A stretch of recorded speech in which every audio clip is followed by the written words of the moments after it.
الحمدللہ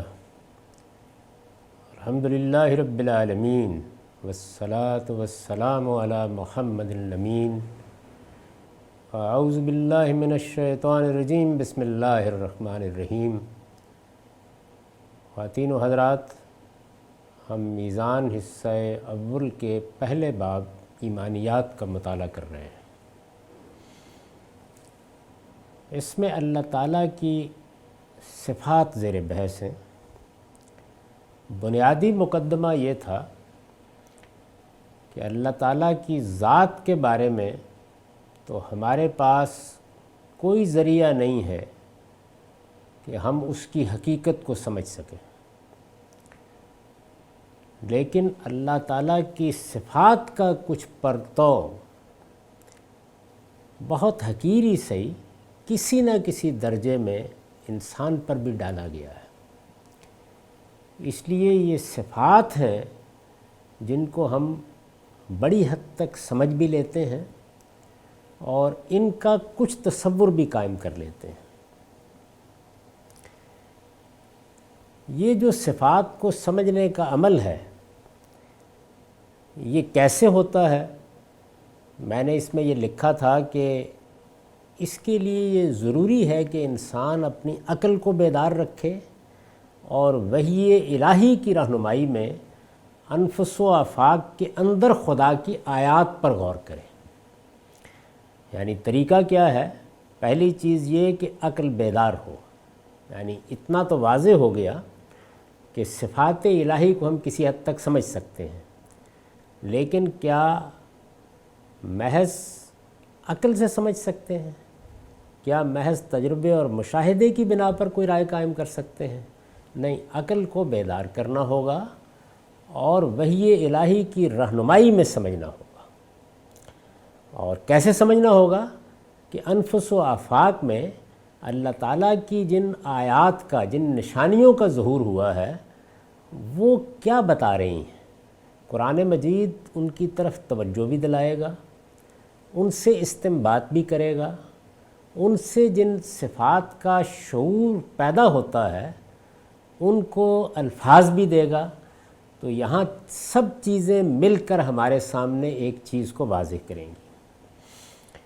اس کے بعد ہم یہاں تک پہنچے تھے کہ قرآن نے اپنے مخاطبین کو اسی بنا پر یعنی اب چونکہ اللہ تعالیٰ کی صفات کی معرفت کے لیے، ذات کی معرفت وہ تو اس سے آگے کچھ نہیں ہے کہ وہ ہے، لیکن صفات کی معرفت کے لیے وہ مخاطبین کو اسی بنا پر، چونکہ وہ سمجھ میں ہی ایسے آنی ہے، بار بار تعقل، تفکر اور تذکر کی دعوت دی ہے۔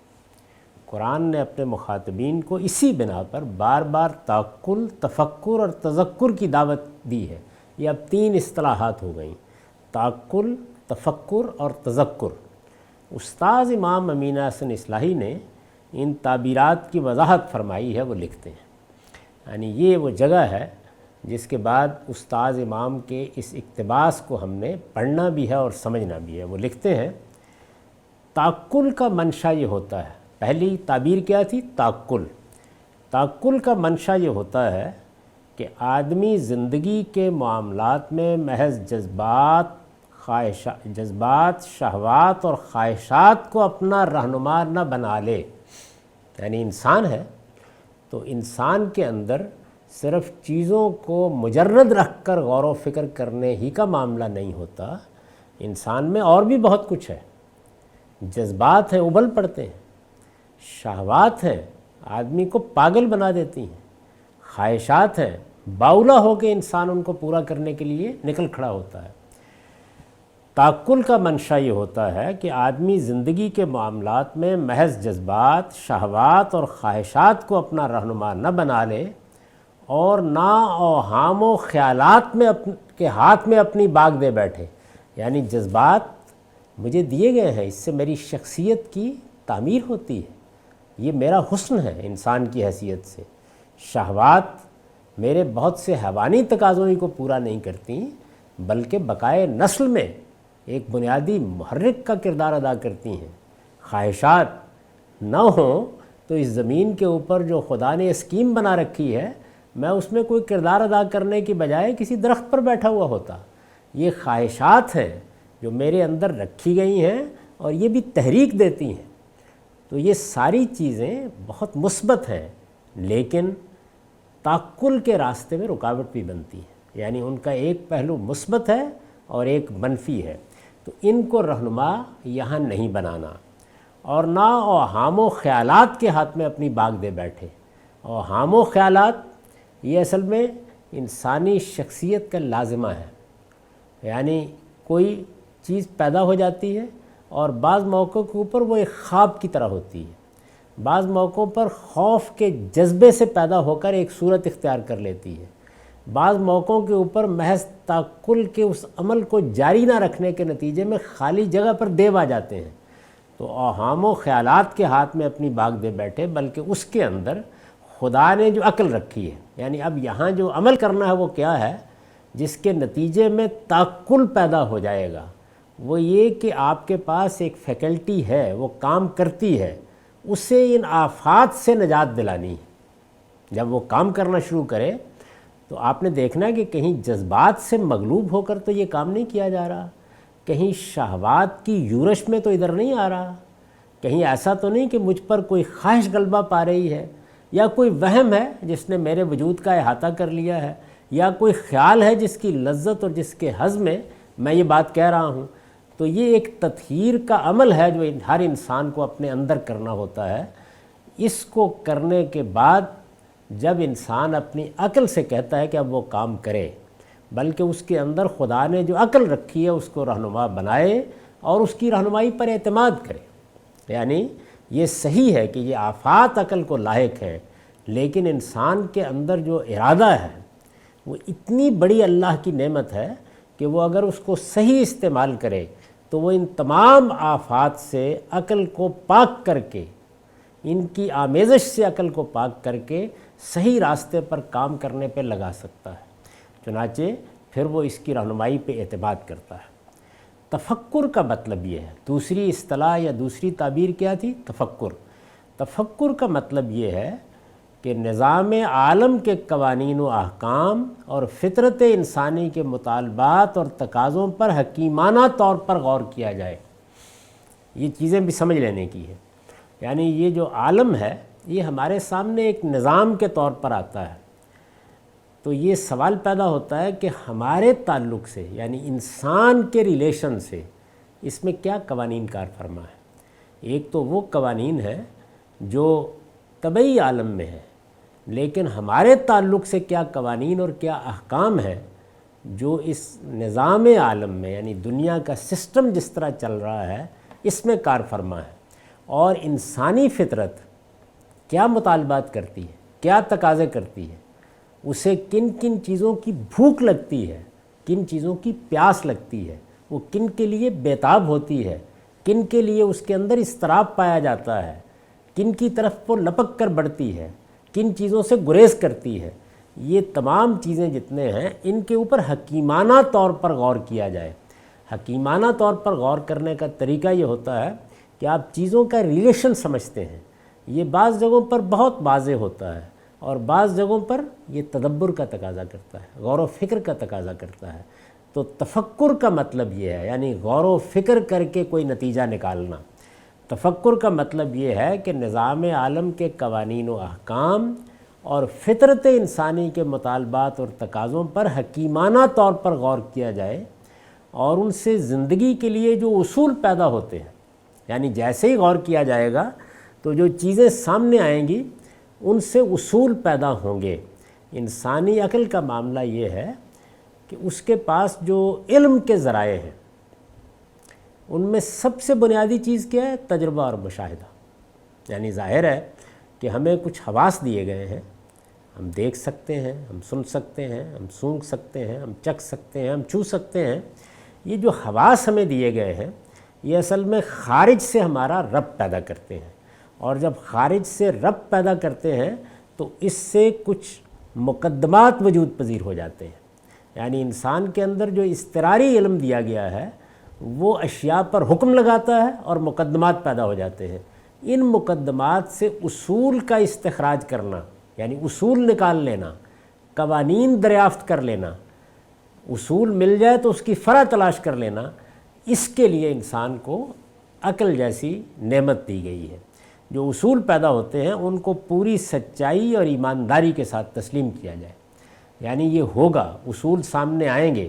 تو جس طرح تعقل کے لیے یہ ضروری تھا کہ جب وہ عمل ہو رہا ہو تو اسے جذبات، خواہشات، شہوات، اوہام اور خیالات سے پاک رکھا جائے، اسی طرح تفکر کے نتیجے میں جو اصول بن رہے ہوں، جو قوانین سامنے آ رہے ہوں، ان کے بارے میں رویہ کیا ہونا چاہیے، پوری سچائی اور ایمانداری کے ساتھ تسلیم کرنے کا۔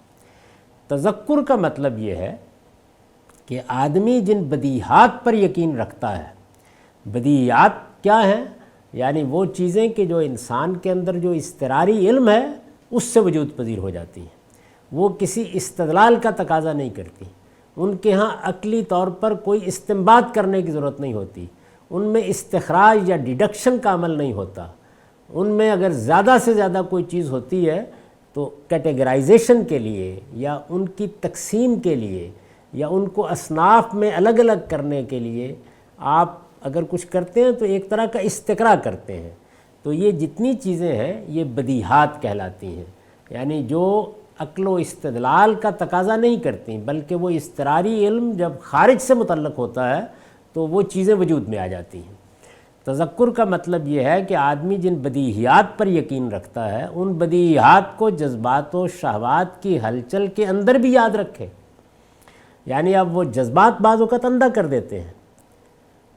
ہمارے اندر کے اضطراری علم نے ایک چیز کو بالکل بدیہی بنا کر، آبویس بنا کر، نہایت واضح صورت میں سامنے رکھا ہوتا ہے، لیکن جذبات، شہوات وہ ایک اضطراب اور ہیجان پیدا کرتے ہیں، تو نتیجے کے طور پر وہ چیزیں یاد نہیں رہتی۔ یاد رکھے، اور پھر ان سے بالکل لازمی طور پر جو نتائج نکلتے ہیں، یعنی جب جیسے ہی آپ ان کو مان لیتے ہیں تو پھر عقل وہ کام کرتی ہے جو استنباط، استخراج، انفرنس کا عمل ہے، وہ جیسے ہی ہوتا ہے تو کچھ لازمی نتائج نکلتے ہیں، ان کو بھی بغیر کسی ہچکچاہٹ کے تسلیم کریں۔ تو گویا یہ وہ تین چیزیں ہیں کہ جن کو بعض جگہوں پر پھر قرآن مجید نے ایک دوسرے طریقے سے بیان کیا ہے، یعنی انسان کو کیا کرنا چاہیے۔ تو بعض جگہوں پر کہا ہے کہ پہلے آپ اس کے لیے تیار ہو جائیں کہ آپ ایک چیز کو جانیں گے، پھر تیار ہو جائیں کہ آپ اس کو سمجھیں گے، پھر اس کے لیے تیار ہو جائیں کہ اگر وہ سمجھ میں آ گئی تو مانیں گے، تیار ہو جائیں۔ یہ تیار ہو جائیں کا مطلب کیا ہے؟ وہی کہ جذبات، خواہشات، شہوات، اوہام اور خیالات، ان کی یورش میں تیار رہنا ہے، ان سے پاک کر کے چیزوں کو سمجھنا ہے۔ تو یہ پورا عمل ہے جس کو اگر آپ کرتے ہیں تو صحیح نتائج پیدا ہوتے ہیں اس سے۔ یہی عمل ایک سائنسدان بھی کرتا ہے، یہی عمل ایک فلسفی بھی کرتا ہے۔ قرآن مجید یہ کہتا ہے کہ یہی عمل اس طریقے سے قرآن مجید کے ایک طالب علم کو بھی کرنا چاہیے۔ جب وہ کرے گا تو اللہ تعالیٰ کی صفات کا صحیح شعور پیدا ہوگا، اور یہاں بہت کم غلطی کا امکان ہے، کیونکہ رہنمائی کس کی ہے؟ میں عرض کر چکا، وحی الہی کی رہنمائی۔ یعنی یہ کام مجرد نہیں کرنا، فلسفی یہ کام مجرد کرتا ہے، سائنسدان بھی یہ کام اسی طرح کرتا ہے، اس وجہ سے وہ بعض اوقات لازمی نتائج سے بھی گریز کر جاتا ہے۔ لیکن جب یہ کام وحی الہی کی روشنی میں کیا جائے گا، اس کی رہنمائی میں کیا جائے گا، تو پھر یہ صحیح نتائج تک پہنچائے گا، اس میں غلطی کا امکان بہت کم رہ جائے گا۔ کسی جگہ اخذ و استنباط کی کوئی غلطی ہو سکتی ہے، پھر جملہ انسان صحیح نتائج تک پہنچے گا۔ یہاں معرفت الہی زیر بحث ہے۔ اب یہاں یہ چیز زیر بحث نہیں ہے کہ خدا کو ماننا ہے یا نہیں، وہ بحث ہم کر چکے، مان لیا۔ اس کی ذات کیا ہے اس پر بحث کر چکے، اس کی صفات کیا ہیں یہ زیر بحث ہے۔ اور اس میں صحیح نتائج تک پہنچنے کے لیے، یعنی چونکہ اللہ تعالیٰ کی معرفت اس پر منحصر ہے کہ ہم اس کی صفات کا صحیح تصور قائم کریں، تو یہ کام کیسے کرنا ہے؟ تعقل سے، تفکر سے، تذکر سے، اور یہ عمل جس حد تک بھی ممکن ہو پاکیزہ ہونا چاہیے، اور یہ وحی الہی کی رہنمائی میں ہوگا۔ اس کے بعد میں نے لکھا ہے اس طریقے سے غور کیا جائے، یعنی طریقہ کیا ہوگا؟ تعقل، تفکر اور تذکر کا طریقہ۔ اس طریقے سے غور کیا جائے تو انفس و آفاق کی، یعنی ہمارے باطن میں ہمارے اندر جو دنیا آباد ہے وہ کیا ہے؟ انفس کی دنیا، اور ہمارے باہر جو دنیا ہے وہ کیا ہے؟ آفاق۔ اس طریقے سے غور کیا جائے تو انفس و آفاق کی ہر چیز گواہی دیتی ہے۔ یعنی اگر جو کچھ ہم کو اضطراری علم دے کر اللہ تعالیٰ نے بھیجا ہے، اس اضطراری علم کا جو بدیہی تعلق اشیاء سے پیدا ہوتا ہے اور اس سے جو بدیہیات وجود میں آتی ہیں، یعنی آبویس چیزیں وجود میں آتی ہیں، اور پھر اس سے عقل استخراج کر کے، استنباط کر کے جو نتائج نکالتی ہے، اگر ان چیزوں کو زیر بحث لا کر یہی طریقہ اختیار کیا جائے تو انفس و آفاق کی ہر چیز گواہی دیتی ہے۔ کس بات کی گواہی دیتی ہے؟ اس بات کی گواہی دیتی ہے کہ خدا محض علت العلل اور واجب الوجود نہیں ہے۔ یہ جو تعبیرات ہیں یہ سائنس، فلسفے دونوں میں استعمال ہوتی۔ علت العلل ہے، مطلب یہ ہے کہ ہم نے دیکھا کہ ایک چیز کا باعث ایک چیز بن رہی ہے، پھر اس چیز کا باعث فلاں چیز بن رہی ہے، ایک لامتناہی سلسلے میں چلے گئے تو آخر میں یہ خیال ہوا کہ پھر سب چیزوں کی بھی کوئی علت ہونی چاہیے، تو ہم نے ایک علت العلل کو مان لیا، یعنی ایک فرسٹ کاز کو مان لیا۔ تو خدا، قرآن کا خدا، وہ محض علت العلل نہیں ہے۔ یعنی وہاں تو یہ ہے کہ وہ ابتدا میں تحریک دینے کے بعد خاموش بیٹھ جائے گا، تب بھی علت العلل کا تقاضا پورا ہو جائے گا۔ واجب الوجود، یعنی مطلب یہ ہے کہ جس کو مانے بغیر بات آگے نہیں بڑھ سکتی، تو محض اتنی سی بات نہیں ہے کہ جس سے سلسلہ علت و معلول شروع ہوا اور جو ہر حال میں تھا اور ہے اور رہے گا، یعنی علت العلل اور واجب الوجود کی آگے تشریح کی ہے کہ محض علت العلل ماننے کا مطلب کیا ہے، محض فرسٹ کاز ماننے کا مطلب کیا ہے کہ یہ جو کازیشن کا پورا عمل ہے، ایک چیز کا سبب ایک چیز بن رہی ہے، پھر دوسری بن رہی ہے، پھر تیسری بن رہی ہے، تو علت العلل ماننے کا مطلب یہ ہے کہ یہ علت و معلول کا سلسلہ کسی علت سے شروع ہوا ہے، وہ گویا پہلی علت ہے۔ اور واجب الوجود ہونے کا مطلب یہ ہے کہ وہ ہر حال میں تھا اور ہے اور رہے گا، یعنی اس کا وجود ممکن نہیں ہے کہ ہو گیا تو ہو گیا، تھا یا نہیں تھا، ہے یا نہیں ہے، رہے گا یا نہیں رہے گا، وہ ان امکانات کے ساتھ مانا جائے گا، نہیں، وہ ہر حال میں تھا اور ہے اور رہے گا۔ تو یہ دونوں باتیں ہی محض نہیں ہیں جو قرآن ہم سے منواتا ہے۔ قرآن جس خدا کا تصور پیش کرتا ہے وہ صرف اتنی بات نہیں ہے۔ اس جملے کو پھر سنیے، اس طریقے سے غور کیا جائے تو انفس و آفاق کی ہر چیز گواہی دیتی ہے کہ خدا محض علت العلل اور واجب الوجود نہیں ہے، محض، یعنی وہ علت العلل بھی ہے، واجب الوجود بھی ہے، لیکن محض علت العلل اور واجب الوجود نہیں ہے کہ جس سے سلسلہ علت و معلول شروع ہوا اور جو ہر حال میں تھا اور ہے اور رہے گا۔ فلسفے میں بحث یہیں تک ختم ہو جاتی ہے، بلکہ ایک ایسی صاحب ارادہ و ادراک ہستی ہے، یعنی قرآن مجید ہم کو یہ بتاتا ہے، اور جب اس کی رہنمائی میں ہم انفس و آفاق پر غور کرتے ہیں اور جب یہ عمل تعقل، تفکر اور تذکر کے مراحل سے گزرتا ہے تو ہر چیز گواہی دیتی ہے۔ کس بات کی گواہی دیتی ہے؟ کہ محض اتنی سی بات نہیں ہے کہ ہم نے ایک علت العلل دریافت کر لی ہے، محض اتنی سی بات نہیں ہے کہ ایک ہستی کو ماننا ناگزیر ہو گیا ہے، واجب الوجود ہے، نہیں، بلکہ ایک ایسی صاحب ارادہ و ادراک ہستی ہے جو تمام اعلیٰ صفات کی حامل ہے۔ یعنی قرآن مجید کا تصور یہ ہے، یہاں یوں نہیں ہے کہ آپ نے ذات بہت کی حیثیت سے ایک ہستی کو مان لیا ہے محض، نہیں، وہ صاحب ارادہ ہے، صاحب ادراک ہے اور تمام اعلیٰ صفات کی حامل ہستی ہے۔ یہ آگے اب واضح ہوگا کہ یہ ساری بات کن تفصیلات کے ساتھ اللہ کی کتاب میں بیان ہوئی ہے، ہم یہاں اس کی وضاحت کریں گے۔ پہلی بات، مادہ ارادے سے خالی ہے، یعنی ہمارے سامنے دو چیزیں آتی ہیں، میں نے اس سے پہلے بھی عرض کیا کہ جن چیزوں سے مجھے سابقہ پیش آتا ہے وہ یا میرے مشاہدے میں آئیں گی یا تجربے میں آئیں گی۔ اب میں اس پہ بحث نہیں کرتا کہ ایک چیز ہمارے ماضی میں تجربے اور مشاہدے میں آئی، وہاں پہ تاریخی استدلال زیر بحث آتا ہے۔ جو چیزیں ہمیشہ سے انسان کے تجربے اور مشاہدے میں آ رہی ہیں وہ بنیادی طور پر کیا ہیں؟ وہ دو ہیں، ایک نفس، ایک مادہ۔ یہ بحث بھی تھوڑی دیر کے لیے چھوڑ دیجئے کہ کیا نفس ہے جو اصل میں مادے کی صورت اختیار کر لیتا ہے، کیا مادہ ہے جس کا ایک ظہور نفس کی شکل میں ہوا ہے؟ لیکن اس بحث سے قطع نظر دو چیزیں بالکل ڈسٹنکٹ الگ الگ نظر آتی ہیں، ان کی حقیقت اس وقت زیر بحث نہیں۔ تو مادہ، میٹر، ارادے سے خالی ہے، یعنی جب ہم مادے کا مشاہدہ کرتے ہیں تو کسی ایک جگہ پر بھی اس کے کوئی آثار نہ ایک دہقان اور بدو کو ملتے ہیں، نہ آخری درجے کے کسی سائنسدان کو ملے ہیں، نہ ملتے ہیں، نہ ملنے کا کوئی امکان ہے۔ مادہ ارادے سے خالی ہے، یعنی ارادے کا ظہور نہیں نظر آتا اس کے اندر۔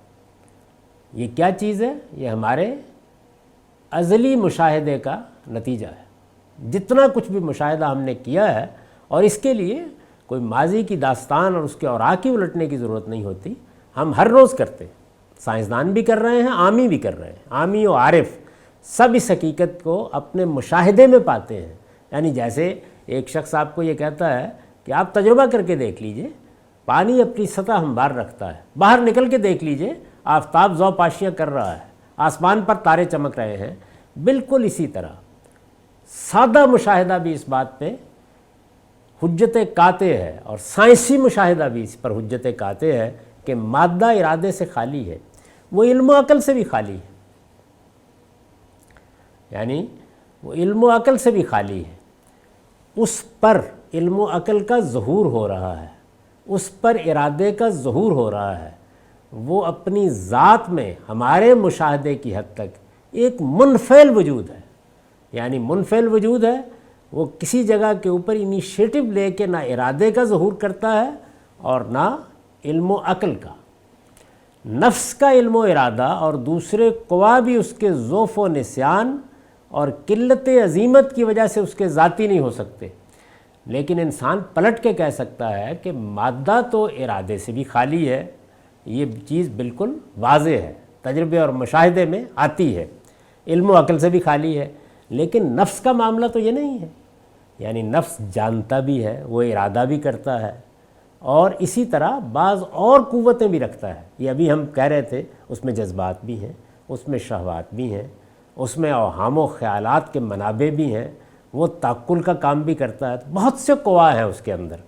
یعنی وہاں علم اور ارادے کا ظہور ہو رہا ہے، علم اور عقل کا ظہور ہو رہا ہے، لیکن یہ سارے قوا بھی اس کے ضعف و نسیان، اب یہ دیکھیے مشاہدہ کیجئے نفس کا، یہ سب چیزیں پائی جاتی ہیں، لیکن کیا ضعف سے خالی ہے؟ ہر انسان کا مشاہدہ بتاتا ہے کہ تقابل میں ہم کسی کو زیادہ قوی تو مان سکتے ہیں، لیکن اگر بحیثیت مجموعی دیکھا جائے تو ہر جگہ یہ ارادہ بھی، یہ علم بھی، اور یہ تمام قوا بھی اپنے اندر کوئی نہ کوئی ضعف رکھتے ہیں۔ اچھا، نسیان بھی رکھتے ہیں، یعنی یوں نہیں ہے کہ یہ قوا ہر موقع کے اوپر یکساں حالت میں رہتے ہیں۔ بڑی نعمت ہے حافظہ، لیکن نسیان لاحق ہے۔ بڑی نعمت ہے کہ انسان اپنے ماضی کے علم کو ساتھ لے کے چلتا ہے، لیکن نسیان لاحق ہے۔ اور قلت عزیمت، یعنی صرف اتنا ہی نہیں ہے کہ ضعف پایا جاتا ہے، صرف اتنا ہی نہیں کہ چیزیں نسیان میں چلی جاتی ہیں، بھلا دیتا ہے انسان ان کو، بلکہ اس سے آگے بڑھ کر وہ جو ارادے کے ظہور پذیر ہونے کی قوت ہے، یعنی عزیمت، اس میں بھی جگہ جگہ قلت کا ظہور ہوتا ہے۔ روز ہم مشاہدہ کرتے ہیں کہ ایک انسان صحیح علم سے جان لیتا ہے کہ اس کو سگریٹ نہیں پینا، نشہ نہیں کرنا، صحیح علم سے جان لیتا ہے۔ اس سے آپ خالص علم کی بحث کریں تو وہ اس بات کو بغیر تردد کے مانے گا۔ اس کے بعد وہ ارادہ بھی رکھتا ہے کہ میں اس کو چھوڑ دوں گا، چھوڑنا چاہتا ہے، یہ چھوڑنے کا ارادہ کر لیتا ہے، لیکن پھر کیا ہوتا ہے؟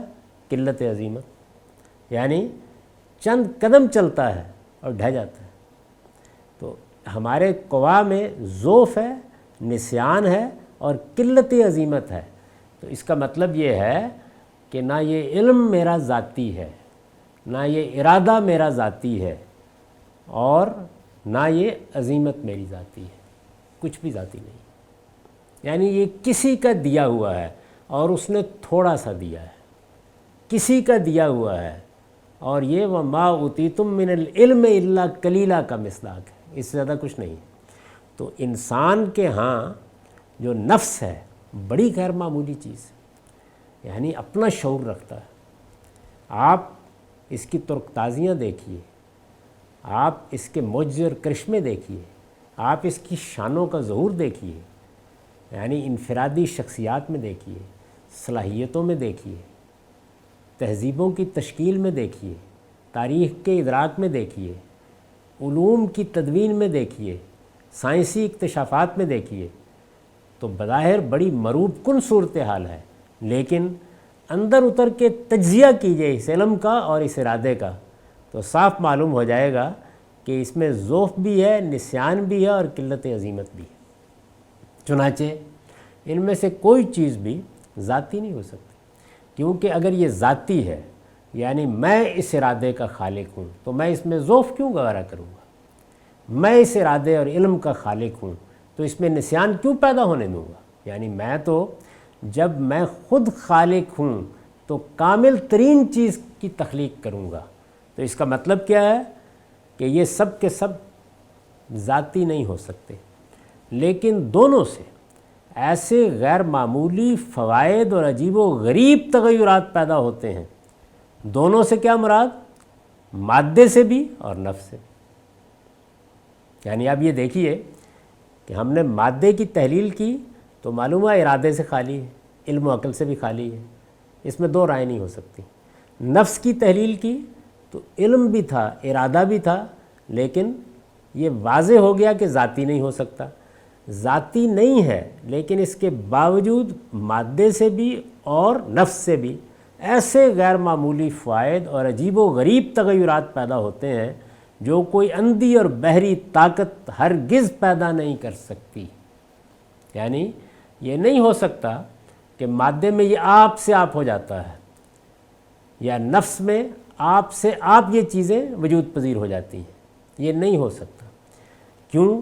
اس لیے نہیں ہو سکتا کہ جو کچھ اس کے نتیجے میں پیدا ہو رہا ہے، میں نے ابھی آپ کو نفس کی تحلیل کر کے بتایا، مادے کو دیکھیے، عظیم کائنات، یعنی اگر جدید سائنس کی یہ بات مان لی جائے کہ بگ بینگ کے ایک ذرے سے وجود پذیر ہوئی ہے، تو اس کی عظمت دیکھیے، اس کا کمال دیکھیے، اس کے اندر کا تنوع دیکھیے، یعنی کہکشانوں پر کہکشانیں، دنیاؤں پر دنیائیں، انسان بالکل حیرت زدہ ہو کے رہ جاتا ہے۔ اور پھر اس سے جو کچھ وجود میں آیا ہے اس میں کیا کیا قوانین کار فرما ہے، کیا کیا خزانے مدفون ہیں، یعنی وہ آپ زمین کا پیٹ پھاڑ کے نیچے اتر جائیں، وہ مریخ پر چلے جائیں، حیرت انگیز دنیا۔ اور پھر یہی نہیں ہے، وہ قوانین جو مادے میں کار فرما ہے، وہ جو ریاضیاتی قوانین ہیں، لگتا ہے کہ کسی ماہر نے ان قوانین کو ترتیب دیا ہے۔ ان قوانین کے بعد انسان کے ارادے اور علم کا ایجادات میں ظہور، وہ اپنے انہی حواس کو کہاں سے کہاں تک لے گیا ہے۔ تو یہ جو غیر معمولی فوائد، عجیب و غریب تغیرات پیدا ہوتے ہیں، یہ کوئی اندھی اور بحری طاقت ہرگز پیدا نہیں کر سکتی۔ یعنی نہ مادے کے بارے میں یہ ماننا ممکن ہے، بالبداہت ناممکن ہے کہ وہ یہ خود پیدا کر رہا ہے، اس لیے کہ وہاں تو نہ ارادہ ہے، نہ علم و عقل کا ظہور ہے۔ نہ انسان کے بارے میں یہ کہا جا سکتا ہے کہ وہ کائنات کا ماسٹر ہے، کیونکہ اس کے پاس جتنا کچھ بھی علم و عقل ہے وہ ہم نے تحلیل کر کے دیکھا کہ اس میں ضعف بھی ہے، نسیان بھی ہے، قلت عظیمت بھی ہے، اس لیے ذاتی تو ہو نہیں سکتا۔ تاہم اس سب کچھ کے باوجود مادے میں بھی جو قوانین کار فرما ہے وہ غیر معمولی فوائد اور تغیرات پیدا کر رہے ہیں۔ ایک پورا عالم وجود میں آتا جا رہا ہے۔ یعنی اس وقت بھی صورتحال یہ نہیں ہے کہ کائنات ایک جگہ کھڑی ہے، یعنی وہ ٹھیک اس کی مصداق ہے جو قرآن نے کہا کہ یزید فی الخلق ما یشاء، بڑھتی چلی جا رہی ہے، پھیلتی چلی جا رہی ہے، اور ابھی ہماری گرفت میں نہیں ہے کہ ایک ہے، دو ہیں اور معلوم نہیں کتنے عالم ہیں، کچھ نہیں کہا جا سکتا۔ تو ایک طرف وہ تغیرات اور فوائد ہیں جو اس عظمت سے ظہور پذیر ہو رہے ہیں، اور دوسری جانب اس میں مخلوقات ہیں، اور پھر ان مخلوقات سے جانوروں کو دیکھیے، پرندوں کو دیکھیے، آپ درختوں کو دیکھیے، نباتات، جماعتات، پھر خود مادے کے اندر جو معدنیات ہیں، جو خزائن ہیں، جو پھر ہمارے ساتھ ریلیٹ ہوتے ہیں، یعنی ضرورت ادھر سے پیدا ہوتی ہے، ایک خزانہ ادھر سے دریافت ہو جاتا ہے، تو اس سے جو تعلق پیدا ہوتا ہے، ظاہر ہے کہ یہ تعلق یہ کوئی اندھی اور بحری طاقت نہیں پیدا کر سکتی، اس کا ایک نتیجہ نکلتا ہے، اور وہ نتیجہ یہ ہے کہ جب یہ اتنی عظیم کائنات ہے اور اس میں نہ اس کا منبع یعنی اس کی عظمت کا، اس کے وجود کا، اس میں پیدا ہونے والے تغیرات کا، اس میں جو علم و عقل کا ظہور ہو رہا ہے اس کا، نہ اس کا منبع مادے میں ہے، نہ اس کا منبع نفس میں ہے، اگر دونوں میں نہیں ہے تو لہٰذا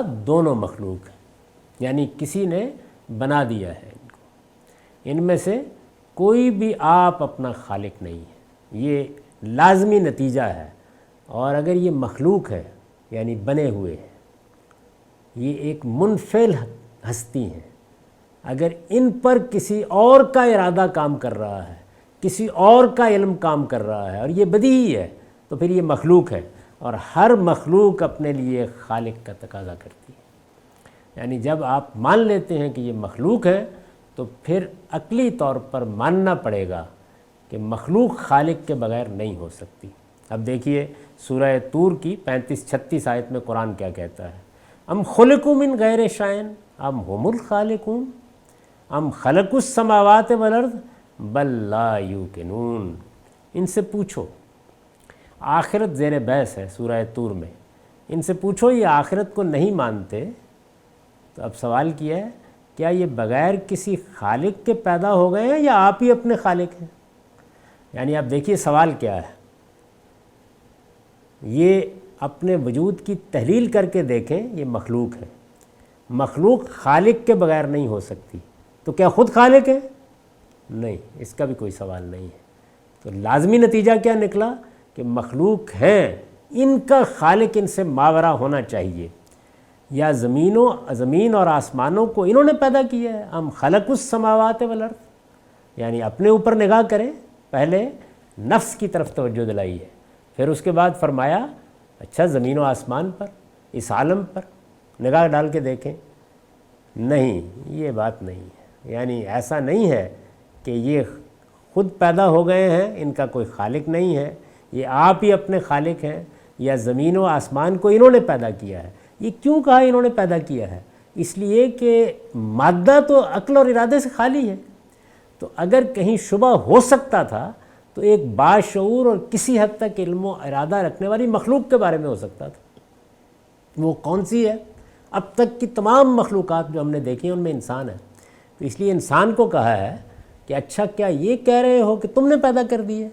یعنی یہ بات تو کچھ کہی جا سکتی تھی، اس لیے کہ تم ارادہ بھی رکھتے ہو، علم بھی رکھتے ہو، یہ ضعیف صحیح لیکن رکھتے ہو، تو پھر سوچو کہ تم بغیر کسی خالق کے وجود میں آ گئے ہو، تم غور کرو گے تو جواب ملے گا نہیں۔ اور کیا تم نے کائنات کو پیدا کر دیا ہے؟ غور کرو گے تو جواب ملے گا نہیں۔ تو فرمایا بل لا یوقنون، پھر کیوں نہیں مانتے؟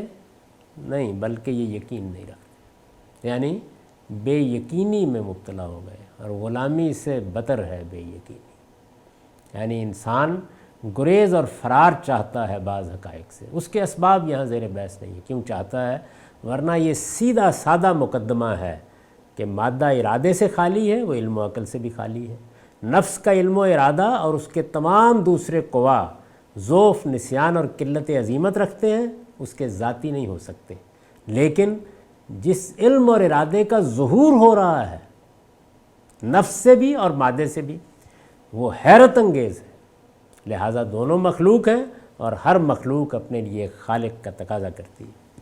دوسری جگہ فرمایا ہے ذالکم اللہ ربکم، یہ سورہ مومن ہے، اس کی 62 آیت ہے، ذالکم اللہ ربکم خالق کل شیء لا الہ الا ہو فانا توفکون، یہی اللہ تمہارا پروردگار ہے۔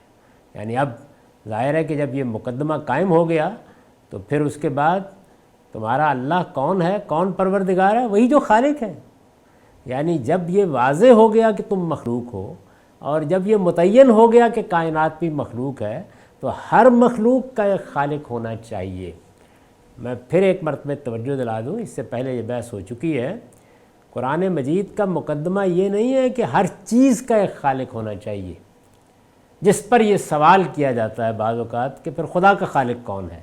نہیں، قرآن کا مقدمہ یہ ہے کہ ہر مخلوق کا خالق ہونا چاہیے۔ پہلے اس شے کے بارے میں ثابت کیجئے کہ وہ مخلوق ہے، تو یہ عالم مخلوق ہے، یہ اس کی دلیل بیان ہوئی ہے۔ اب تک میں نے جو گفتگو کی ہے اس پہلے نقطے کے تحت، وہ گفتگو کیا ہے کہ یہ عالم یعنی اپنے اندر موجود تمام ذی حواس مخلوقات کے ساتھ یہ مخلوق ہے، اور جب یہ مخلوق ہے تو ہر مخلوق کا خالق ہونا چاہیے، یہ مقدمہ ہے۔ تو جواب دیا ہے کہ یہی اللہ تمہارا پروردگار ہے، ہر چیز کا خالق، یعنی جتنی مخلوقات بھی تم کو نظر آتی ہیں، یہ پہلے واضح ہو گیا کہ ہر چیز جو ہم کو نظر آتی ہے وہ مخلوق ہے، تو ہر چیز کا خالق، اس کے سوا کوئی معبود نہیں ہے۔ پھر کہاں سے اوندے ہو جاتے ہیں، یعنی پھر پلٹ کہاں سے جاتے ہیں؟ وہ ہر چیز کا خالق ہے، یہ ایک واضح حقیقت ہے، اور جو ہر چیز کا خالق ہے پھر وہی میرا اور آپ کا آقا بھی ہونا چاہیے، وہی میرا اور آپ کا معبود بھی ہونا چاہیے، اسی کی بادشاہی کو ماننا چاہیے۔ تو وہ تینوں باتیں جو قرآن مجید نے بیان کی ہیں، اعوذ برب الناس، ملک الناس، الہ الناس، وہ پروردگار بھی ہے، میرا آقا بھی ہے، وہ اس عالم کا بادشاہ بھی ہے، اور نتیجے کے طور پر وہی معبود بھی ہے۔ یہ پہلا نقطہ۔ دوسرا، زمین و آسمان کا یہ خالق، یعنی اب ہم نے یہ بات پہچان لی کہ وہ خالق ہے، اور اسی کو قرآن مجید لفظ اللہ سے یاد کراتا ہے، یہ اس کی معرفت زیر بحث ہے۔ تو پہلی صفت واضح ہو گئی کہ وہ خالق ہے، ہر چیز کا خالق ہے۔ اب ظاہر ہے کہ خالق کی پھر قرآن مجید آگے تفصیل کر دے گا کہ وہ کیسے تصویر بناتا ہے، کیسے نقشہ بناتا ہے، کیسے چیزوں کو وجود میں لاتا ہے۔ یہ اصل میں اس صفت تخلیق کے مختلف پہلو ہیں۔ زمین و آسمان کا یہ خالق کسی چیز کا محتاج نہیں ہو سکتا، یعنی جو زمین و آسمان کا خالق ہے، اگر وہ کسی احتیاج میں مبتلا ہے تو پھر وہ وہی ذوف رکھتا ہے اپنے اندر جس ذوف کا ہم نے نفس میں مشاہدہ کیا۔ عقل کہتی ہے کہ جو اس پورے عالم کا خالق ہو وہ کسی چیز کا محتاج نہیں ہو سکتا، اس لیے خلق کی ایک ہی علت ہے۔ یعنی یہ سوال پیدا ہوتا ہے نا پھر کہ اس نے یہ سب مخلوقات کیوں بنائی، کیوں ان کو وجود بخشا، کیا باعث بنا اس کا، اس کی کیا علت ہے، کیا ہوا کہ جس کے نتیجے میں اس نے یہ مخلوقات پیدا کر دی۔ اس لیے خلق کی ایک ہی علت ہے۔ یعنی ایک جواب یہ ہو سکتا تھا کہ اس کو ضرورت پڑی، یعنی میں جہاز بناتا ہوں، گاڑی بناتا ہوں، اس لیے کہ مجھے جو قوتیں دی گئی ہیں وہ اپنے اندر ذوف رکھتی ہیں، تو میں ان کو بڑھانا چاہتا ہوں۔ میرے پاس 2 پاؤں تھے، میں ان سے خاص رفتار کے ساتھ ایک خاص مدت تک چل سکتا تھا، یعنی رفتار کی بھی ایک حد تھی اور میرے اس کو برداشت کر لینے کی بھی ایک حد تھی۔ میں نے اس کو بڑھانے کا فیصلہ کیا۔ اب یہ دیکھیے جو بات سمجھنے کی وہ یہ ہے کہ مجھے احتیاج لاحق ہوئی، میں اس کا محتاج تھا، میری یہ ضرورت تھی۔ ایسے ہی میں طویل فاصلوں کو تیزی کے ساتھ طے کرنا چاہتا تھا، تو میں نے جہاز بنائے۔ تمام جتنی ایجادات ہیں وہ میری احتیاج سے پیدا ہوتی ہیں۔ تو کیا یہ کائنات جس نے بنائی ہے اس کی بھی کوئی احتیاج تھی کہ اس نے اس کائنات کو بنایا؟ جواب یہ ہے کہ وہ کسی کا محتاج نہیں ہو سکتا۔ عقل کہتی ہے کہ نہیں ہونا چاہیے، اس لیے خلق کی ایک ہی علت ہے۔ یعنی پھر کیوں بنایا، کیا وجہ ہے، وہ کیا ہے، اور وہ اس کا ارادہ رحمت ہے۔ یعنی یوں نہیں ہے کہ اپنی کسی احتیاج کو پورا کرنے کے لیے اس نے اس عالم کو وجود بخشا ہے، یوں ہے کہ اپنی مخلوقات پر رحمت فرمانے کے لیے۔ اس کی صفات میں سے ایک بہت بڑی صفت کون سی ہے؟ رحمت۔ ہم نے پہلے کیا دیکھا کہ وہ خالق ہے، اس کے نتیجے میں ظاہر ہے خالق ہونے کے اعتبار سے کچھ صفات پیدا ہوں گی، هو الخالق الباری المصور، پیدا ہوں گی وہ صفات۔ اور پھر اس کے بعد جب وہ مخلوقات کے لیے کوئی احتیاج نہیں رکھتا تو ظہور کی علت کیا ہے؟ رحمت۔ وہ اس کا ارادہ رحمت ہے، اس نے جب چاہا کہ انعام کرے، یعنی کوئی تو ہو کہ جس پر وہ نعمتیں نازل کرے، یوں نہیں کہ اس کی کوئی ضرورت ہے، اس کے اندر وفور رحمت ہے، وہ رحمان ہے، اس کے اندر وفور رحمت ہے۔ یہ وفور رحمت آخر یہ چاہتا ہے نا کہ کسی جگہ اس کا ظہور ہو، تو اس کا ظہور کن پر ہو؟ مخلوقاتی پر ہوگا۔ تو اس نے یہ چاہا کہ انعام کرے تو اس نے دنیا بنا دی، یہ باعث ہے اس کا، اور اس میں اپنی مخلوق کو وہ نعمتیں دیں جو شمار نہیں ہو سکتی۔ یعنی یہ بنانے کا باعث بھی رحمت اور دیتے وقت بھی رحمت ہی ہے کہ جس کا وفور فوارے کی طرح ابلا پڑ رہا ہے، جو شمار نہیں ہو سکتی۔ چنانچہ اس کا نام جس طرح اللہ ہے اسی طرح رحمان بھی ہے۔ یعنی ایک تو یہ کہ اس کا ذاتی نام عربوں کے ہاں اللہ تھا، اس سے پہلے اور نام بھی رہے ہیں، لیکن عربوں کے ہاں جو روایت چلی آ رہی تھی اسی کو لے لیا گیا، تو اس کا ذاتی نام کیا ہے؟ اللہ۔ اس پر ہم بحث کر چکے ہیں اس سے پہلے کہ یہ نام کیسے لیا گیا ہے، لیکن یہ اللہ کون ہے؟ یہ رحمان بھی ہے، اسی طرح رحمان بھی ہے۔ اب یہ دیکھیے کہ یہ بات کہ رحمت کا ظہور ہوا ہے، انسان کو پیدا کیا ہے رحمت سے، انسان کو تعلیم دی ہے رحمت سے، نطق و بیان کی صلاحیت دی ہے رحمت سے، تو اس کو بیان کیا الرحمن علم القرآن خلق الانسان علمہ البیان الشمس والقمر بحسبان والنجم والشجر یسجدان والسماء رفعها ووضع الميزان اللہ تطغوا فی المیزان واقیموا الوزن بالقسط ولا تخسروا الميزان والارض وضعها للانام فيها فاكهة والنخل ذات الاكمام والحب ذو العصف والریحان فبأي آلاء ربكما تكذبان۔ سورہ رحمان کی یہ 1 سے 13 تک آیات بہت سن رکھی ہوگی لوگوں نے۔ دیکھیے اس میں کیا کہا ہے، اس کا ترجمہ پہلے سنیے۔ رحمان نے قرآن کی تعلیم دی، رحمان نے، یعنی یہاں اللہ تعالیٰ کی صفات میں سے جس صفت کو بیان کیا ہے، یہ نہیں کہا کہ اللہ نے قرآن کی تعلیم دی، اللہ ہی نے دی، لیکن اس کی صفت رحمان یا اس کے نام رحمان سے بات شروع کی ہے۔ رحمان نے قرآن کی تعلیم دی اس لیے کہ اس نے انسان کو پیدا کیا ہے، اسے نطق و بیان کی صلاحیت عطا فرمائی ہے، یعنی اس کی رحمت نے انسان کو وجود بخشا، اس کو نطق و بیان کی صلاحیت دی، تو اب اس کے بعد پھر کیا اس کو ایک عصا رسید کر کے تعلیم دینی تھی؟ نہیں، اس کے لیے پھر نطق و بیان کی صلاحیت ہی کو مخاطب کیا گیا ہے اور اس کو قرآن سے تعلیم دی ہے، یہ بات بیان کی تو پوری بات کو واضح کر دیا۔ یعنی میں نے تمہیں پیدا کیا اس لیے کہ میں رحمان ہوں، میں نے تمہیں نطق و بیان کی صلاحیت دی اس لیے کہ میں رحمان ہوں، اور پھر میں رحمان ہوں اس لیے تمہاری تعلیم کا بندوبست کرنے کے لیے میں نے قرآن جیسی چیز اتاری ہے۔ تم نشانی چاہتے ہو، اب دیکھیے وہ انفس و آفاق کی نشانیاں جن کے اوپر ہم نے کیا کرنا ہے؟ تعقل، تفکر، تذکر، اور کس کی رہنمائی میں؟ وحی الہی کی رہنمائی میں۔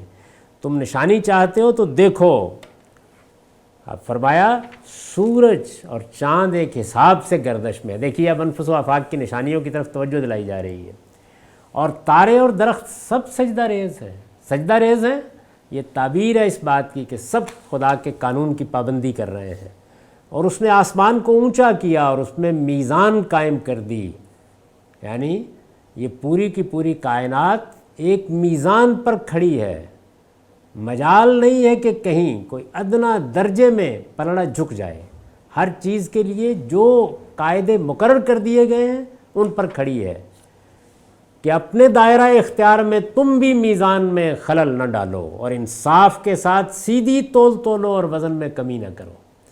یعنی میں نے بھی میزان انصاف پر اس کائنات کو قائم کیا ہے۔ اس سے تم کو یہ میسج ملتا ہے، پیغام ملتا ہے کہ تمہیں بھی دنیا میں قائم بالقسط ہو کر رہنا ہے، اور اسی کا ظہور بہت ادنا درجے میں چیزوں کے تولنے اور ماپنے میں ہوتا ہے۔ اور زمین کو اس نے اپنی مخلوقات کے لیے بچھا دیا ہے، اس میں میوے ہیں اور کھجور کے درخت ہیں جن کے پھل غلافوں میں لپٹے ہوئے ہیں، اور بھوسی والے غلے اور خوشبو والے پھول بھی۔ پھر جن و انس تم اپنے رب کی کن کن شانوں کو جھٹلاؤ گے؟ تو انفس و آفاق کی ان نشانیوں کی طرف توجہ دلا کے یہ بتایا کہ میں نے جو کچھ کیا ہے وہ سب رحمت ہی رحمت ہے، اور جب یہ سب رحمت ہی رحمت ہے تو پھر تمہاری تعلیم کے لیے بھی میرے رحمان ہونے ہی کا تقاضا تھا کہ میں نے قرآن کے ذریعے سے یہ بندوبست کیا ہے۔ تو صفت رحمت کے اس پہلو کو نمایاں کیا۔ اس سے اندازہ کیا جا سکتا ہے کہ قرآن مجید اللہ تعالیٰ کی صفات کو کیسے واضح کرتا ہے۔ اب ذرا ایک نظر ڈال لیجئے پلٹ کر آگے بڑھنے سے پہلے کہ کیا چیز بنیاد بنائی گئی تھی۔ اللہ تعالیٰ کی ذات، ہم اس کو حیطہ ادراک میں نہیں لا سکتے، چنانچہ قرآن مجید نے بھی اس بات کو بالکل واضح کر دیا اور یہ بتا دیا کہ ہمارے جلیل القدر پیغمبر موسیٰ نے یہ خواہش کی تھی تو بتا دیا گیا تھا اس کو کہ نہیں، تم اس کا تحمل نہیں کر سکتے۔ یعنی 1000 پردوں میں سے اگر ایک تجلی بھی آئی تو پہاڑ بھی اس کا تحمل نہیں کر سکے گے، تم تو ضعیف البنیان انسان ہو، تو اس وجہ سے اپنے حدود میں رہو۔ یہ بات واضح کر دی۔ کیوں نہیں کر سکتے؟ اس کے علمی اور عقلی دلائل ہم واضح کر چکے۔ ہم اللہ کی صفات کو سمجھ سکتے ہیں۔ صفات کو سمجھنے کے لیے ہمیں انفس و آفاق پر غور کرنا ہے۔ اس غور کرنے کے عمل میں تعقل بھی ہوگا، تفکر بھی ہوگا اور تذکر بھی ہوگا، لیکن وحی الہی کی رہنمائی میں۔ تو یہ ہم اب وہ کام کر رہے ہیں۔ یعنی ہم نے دیکھا کہ کس طرح جب ٹھیک طرح سے تعقل اور تفکر اور تذکر کیا گیا تو اللہ تعالیٰ کا خالق ہونا واضح ہوا، اور کس طرح سے جب ہم نے اپنے اور اپنے وجود کے ریلیشن کو، یہ تعلق کو سمجھنا چاہا تو اس کی صفت رحمان کا ادراک ہوا۔ اور ظاہر ہے کہ یہ ادراک پھر یوں نہیں کہا جا سکتا کہ آخری درجے میں ہو گیا ہے، نہیں، اتنی بات واضح ہو گئی کہ اس کو رحمان ہونا چاہیے۔ قرآن نے بتایا وہ رحمان ہے، وہ سراسر رحمت ہے۔ اور یہ رحمان کی صفت کے بارے میں یہ سمجھ لیجئے کہ یہ اصل میں وفور رحمت کو بیان کرتی ہے، یہ فالان کا وزن ہے۔ یہ جو رحمان کے ساتھ ایک لفظ رحیم بولا جاتا ہے، تو اس کو اگر آپ میری تفسیر میں دیکھیں گے یا استاد امام کی تفسیر میں دیکھیں گے، تفصیل سے بحث کر کے ہم نے بتایا ہے کہ اس کے اندر جوش، ہیجان اور وفور ہے، اور رحیم میں دوام، استمرار اور مداومت ہے۔ یعنی ایک چیز کنٹینیوٹی کو بیان کرتی ہے اور ایک چیز اس کے فوارے کی طرح ابل پڑنے کو بیان کرتی ہے۔ تو بالکل یہی چیز ہوئی ہے، یعنی یہ رحمان کی صفت ہے کہ پھر مخلوقات حد و شمار سے باہر وجود میں آ گئیں، اتنی وجود میں آ گئیں کہ معلوم نہیں کتنی لاکھوں دنیا سے ختم ہو گئیں، کتنی اس وقت ہیں اور کتنی ختم ہو جائیں گی، کچھ نہیں کہا جا سکتا۔ کتنی ہیں جو مرئی ہیں، کتنی ہیں جو غیر مرئی ہیں۔ کچھ وہ غیر مرئی تھی جن کو ہماری خوردبینوں نے دیکھ لیا، دوربینوں نے دیکھ لیا، کچھ وہ ہیں جن کو خوردبینیں اور دوربینیں بھی نہیں دیکھ سکتی، اور قرآن بتاتا ہے کہ وہ ہیں اور ہم سے بہت پہلے سے ہیں۔ یعنی اگر یہ دنیا، یہ عالم 15 ارب سال سے اندازہ جیسے لگایا گیا ہے تو وہ مخلوقات بھی ہم سے بہت پہلے سے ہیں۔ ہمارے تو یہاں آنے کی مدت ابھی زیادہ سے زیادہ 3 لاکھ سال بیان کی جا رہی ہے، لیکن دنیا اس سے بہت پہلے سے ہے، اور اس میں یہ بھی معلوم ہے کہ جانوروں کی بے شمار اقسام و اصناف پیدا ہوئی ہیں، اور قرآن نے بتایا کہ فرشتے اور جنات بھی پہلے سے موجود ہیں۔